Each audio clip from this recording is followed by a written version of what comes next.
Subscribe to FPN TV. Is that the case? My brother. And last year, they made about $340 million, and about 9.2, 9.3 came to government. Do you think we need that in this country? Go and see what they are doing over there. The rate at which they are degrading our land for 9%. But they say you don't have the equipment, you don't have the capital. What are you going to do? My brother, if you don't have the equipment and you don't have the capital, you still have the natural resources that they need. So you have to bargain well.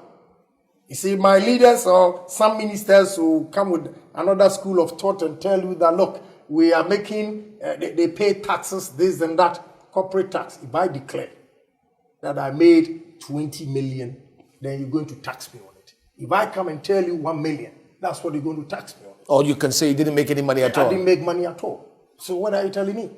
Are you quantifying that? So now, I am saying the oil is a misblessing in the sense that I want my government to go out there and negotiate well. Although they are bringing the equipment, heavy-duty equipment that are expensive, no doubt about it. But they should also bargain. At least 35, 65. 35, 65 should not include taxes, corporate taxes. Our share. If they don't want it, they should leave it. At least we've been able to survive to date. And then you'll sit on it. Yeah, we sit on it. Yeah, but what difference does it make if we have gold here and we don't even have gold refinery here? We don't have diamond, nothing. So does it make a difference to you? When you go to South Africa, you see difference with their gold, what they've done. What have we done? They just took everything away. So all I'm saying is we have to negotiate well. I am praying. Anytime I see the director of petrol, I tell him, my brother, I'm praying for you. We need more oil. It will solve our problem. But it will solve our problem if and only if we bargain well for higher percentage. A big part of this country's income comes from the gold mines that are here. As we said. The gold mining that we are talking of, we are talking of the net. What comes to government? Okay? I will tell you. I'm not exaggerating. Go and call all the Ghanaian executives in Anglo Gold and see. Ask them. You are in the media. You have the means to cross-check. Go and check their positions now. So if you are going to negotiate and you tell me that they are going to create jobs for us, they bring expatriates. And the few expatriates, their income or salary is more than the total Ghanaian workers every month. You think that's wrong? It's wrong. It's wrong. That is why we are always at the mercy of foreigners to develop our place. I am not against foreigners coming in. We cannot develop everything on our own because our capital base is small. But at the same time, I am advising that we have to negotiate well. Wherever we go, look, if you go to Malaysia, if you go to Singapore, and they are arguing in terms of business. So why? You see that it's Malaysia first, and whoever is coming second. So it's our people then. Right. It boils down to our people. Yes. We just don't do ourselves a good enough deal. Exactly. And we have to be bold and go out there and negotiate well. At the same time, our attitude towards work is so appalling that we need to change. You mean Ghanaian attitude? Yes, Ghanaian attitude. It's so appalling when it comes to work. You see, Ghanaians are considered hardworking when they go outside the country. You know why? Because the system works. If David is late, he's fired. No excuse. And he knows that his grandmother is not going to feed him or her. The aunt will not. The mother will not. Even his or her brothers will not even do that for him or her. So these are the things that you say make us think. Self-discipline, the awareness. You see women running to go and catch the train because they don't want to be late. When they go to work in US, you see them working hard. But when they come here, they behave, I don't know how to put it. A lot of our workers are so lazy. Walking about, talking. I was washing plates in Germany. And my owner, anytime he sees you standing there, it means you have no job. You either have to go to the cellar, the basement, to clean even the bottles of the wine. You have to be working all the time. Right. If not, your services is not needed. And therefore, you have to go home.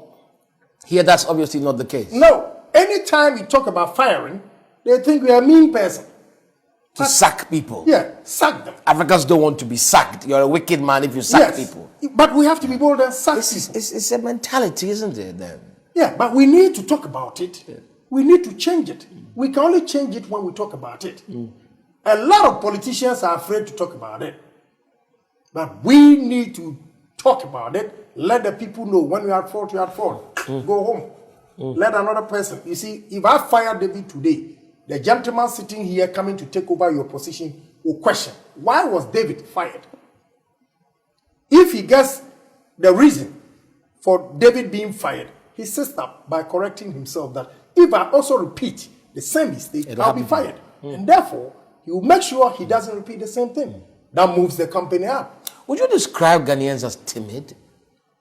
Naturally, we are timid because we are not bold to take decisions, big decisions, okay? You come to parliament, sometimes these days I don't even talk. I'll only be running around, because you see a whole parliamentarian, 230 parliamentarians, we are approving a loan of $5 million. That's a big insult. $5 million? Please. I mean, you go to meetings in US, China, and people talk big. One day, a short guy in Hong Kong, he just looked at us and said, listen, we want to build Ghana like we built Dubai. I didn't even know that Dubai today, it was China through Hong Kong. Said they had an agreement with Dubai for 50 years. If they produce this bottle of water, $1, in 50 years, it will still be $1. They wanted to do that here. And you know what a guy told us? Ken, I hear you're a big guy, but look, we are not talking about your 10, 50 containers. Right there, he disrespected us. It means too small. Yeah, he said, Ken, we are not talking about 10, 50 containers that the Africans come here. We're talking about building the whole city, bringing products there. Then you distribute it through the whole Africa. You see, a short guy thinking big and dissing me that, we're not talking about 50 containers. And I admire the guy. I look at his office and the ambience, and I couldn't even respond because the office speaks it for itself. Yes. That yes, the guy deserves whatever. You are impatient for Ghana, you. Okay. I am not impatient for Ghana. I want us to move. We take consolation in the fact that, we are just 50 years. 50 years, my brother. A lot of people were born and they did not even live to see the 50 years. So don't take consolation in the fact that we are only 50. The word only, I don't want to hear. Compare yourself to Malaysia. Compare yourself to India. If you go to India, it's not an extraordinary place. But you see, this small office, you see an Indian creating his own thing and selling it. I have a rice mill in my hometown. And a guy just built it at his backyard. Case closed. Our educational system is also very, very appalling. We see technical guys coming out there and they can't produce anything. Creativity. My brother, we need to think big in this country. What do you think of that chap talking about people building stuff? Apostle Kojo Safo, for example. I haven't seen him personally, but I admire him. Just last week, I saw his car in Kumasi. His car, really? Yeah, and I said, Jesus Christ. MPP, we don't know what we You saw it yourself? I saw it myself. And it looks like a real car. A real car. The only thing I saw different is the panel, the finishing. But if we encourage a man like that, my brother, you just slap high tariffs on imported vehicles, encourage this man. If I were President Kufuor or the venture capital fund, I'll give it to this man. Why would you do that? Yeah, because look, if a man has been able to come out with a vehicle like that, but nobody takes him seriously. Yeah, so we should all be guilty of ourselves. That's what I'm saying. But why don't you take him? Why do you think we don't take him seriously? Why do you think we don't take this guy seriously? Because maybe it's really nothing. No, you see, I have earlier mentioned to you that we as citizens or Ghanaians don't even have confidence in ourselves. So the mere fact that David is doing this is inferior. And case closed. It's branded inferior, and nobody wants to. So you think he suffers from that's why they don't take it? Yes, of course. So it boils down to confidence, self-confidence, that we are. Subscribe to FPN TV. I visited Kwabre East constituency ahead of the presidential primary. A win for me is a win for all Ghanaians. Delegate, you're the voice of the mass.